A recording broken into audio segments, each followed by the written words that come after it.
ॐ महालक्ष्मी च विद्महे विष्णुपत्नी च धीमहि तन्नो लक्ष्मी प्रचोदयात्।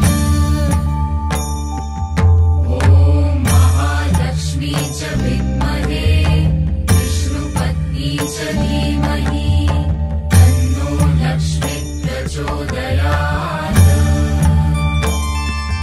ॐ महालक्ष्मी च विद्महे विष्णुपत्नी च धीमहि तन्नो लक्ष्मी प्रचोदयात्।